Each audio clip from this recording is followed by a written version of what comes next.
آخری ایام کے اندر پیش آیا کہ ایک شخص تھا جس کو مسلمہ کذاب کہتے تھے، اس نے بھی نبی علیہ السلام کی زندگی میں نبوت کا دعویٰ کیا اور نبی علیہ السلام کو خط لکھا کہ آپ بھی اللہ کے رسول ہیں، ایک بات تو یہ ہے کہ آپ مجھے بھی اللہ کا رسول تسلیم کریں، یا آپ اپنے علاقے کے نبی ہو جائیں، میں اپنے علاقے کا نبی بن جاؤں گا، یا دوسری بات یہ ہے کہ آپ کے دنیا سے تشریف لے جانے کے بعد پھر نبوت میرے حوالے کر دی جائے۔ نبی علیہ السلام نے اس شخص کو واپس جواب کے اندر لکھا کہ تو کذاب ہے، جھوٹا ہے، میرے بعد کوئی بھی نبی نہیں ہے، میرے بعد کوئی بھی نبی نہیں ہے۔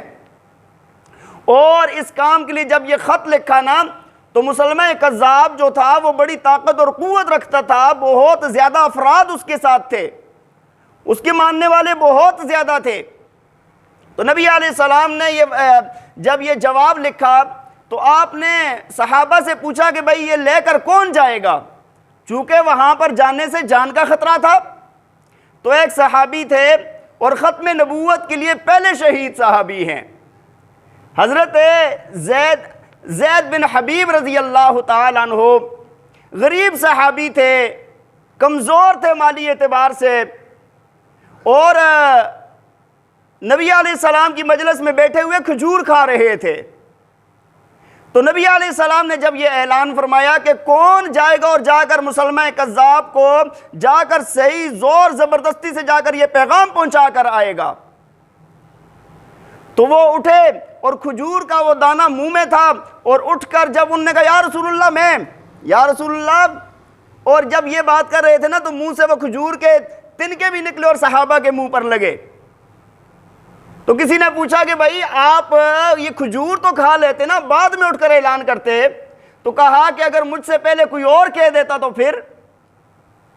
تو یہ بڑے کمزور، جسامت کے اعتبار سے بھی کمزور تھے، مالی اعتبار سے بھی کمزور تھے، معصوم بچے تھے، 10-12 بچے تھے ان کے، اور یہ نبی علیہ السلام کا پیغام لے کر جب نکلتے ہیں، جب گھوڑے پر سوار ہوتے ہیں تو ایسے لگتا ہے کہ جیسے دنیا کا سب سے بڑا کوئی جرنیل سوار ہو گیا ہو، کیونکہ یہ نبی علیہ السلام کا بھیجا ہوا تھا۔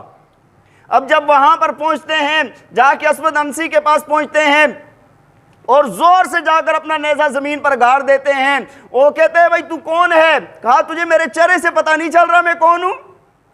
تجھے میرا چہرہ نہیں بتا رہا میں کون ہوں؟ میں اللہ کے رسول کا نوکر ہوں، میں اللہ کے پیغمبر کا غلام ہوں، اس کا نوکر ہوں میں۔ کہا کیا کیوں آئے ہو؟ کہا بات یہ ہے کہ تم نے خط لکھا تھا، میرے نبی نے تجھے اس کا جواب دیا ہے۔ اچھا، جب وہ خط اس نے لیا تو آپ کو پتہ ہے بادشاہوں کے یہاں کیا ہوتا تھا کہ وہ خط ساتھ والا کوئی ہوتا تھا وہ پڑھتا تھا۔ تو جب خط اونچی آواز سے پڑھا گیا تو پوری مجلس میں سب نے سن لیا کہ انت کذاب، تو جھوٹا ہے، فراڈی ہے، دجال ہے، تو نبی۔ اس کو بڑی ہتک محسوس ہوئی اپنی، تو ساتھ ہی کہنے لگا کہ محمد کون ہیں؟ انہوں نے کہا کہ اللہ کے رسول ہیں اور آخری پیغمبر ہیں۔ کہا مجھے اللہ کا رسول مانتے ہو؟ کہا نہیں، تجھے رسول ماننا تو دور کی بات ہے، میں سوچ بھی نہیں سکتا کہ تجھے اللہ کا رسول مانوں میں۔ اس نے کہا دیکھ تو صحیح نا، تیرے پیچھے کتنی بڑی فوج کھڑی ہے، تیری جان کا خطرہ ہے، تیرے بیوی بچے نہیں ہیں کیا؟ وہ کہنے لگے کہ بھائی بیوی بچے ہیں، جب اللہ کے پیغمبر کا یہ پیغام میرے ہاتھ میں آیا تھا تب تو میں نے اپنے بیوی بچوں کی طرف مڑ کے کیا نہیں دیکھا، تمہاری طرف کیا مڑ کے دیکھوں گا میں۔ فرمایا کہ اس نے اسود یہ جو مسلمہ کذاب ہے اس کو غصہ آیا اور اس نے ایسے نہ تلوار لی اور ایسے مارا اور اس کو ایک بازو کاٹ دیا۔ حضرت زید بن حبیب رضی اللہ تعالیٰ عنہ کا ایک بازو کاٹ دیا۔ کہا اب مانتے ہو کہ نہیں مانتے مجھے اللہ کا رسول؟ کہا ماننا تو دور کی بات ہے، میرے کان یہ بات سننا تک گوارا نہیں کرتے کہ اللہ کے پیغمبر کے بعد بھی کوئی اور رسول آ سکتا ہے۔ اس نے زور سے دوبارہ مارا اور دوسرا بازو کٹ گیا، اور یہ وہیں پر کھڑے ہیں اور اسی جلال کے ساتھ، اسی جذبے کے ساتھ فرما رہے ہیں کہ تجھے میں تو مشرک اور کذاب مانتا ہوں، دجال مانتا ہوں، اللہ کا نبی نہیں مانتا۔ فرمایا کہ حضرت زید بن حبیب رضی اللہ تعالیٰ عنہ کو وہاں پر شہید کر دیا جاتا ہے۔ دیکھیں یہ پہلا شہید ہے ختم نبوت کا۔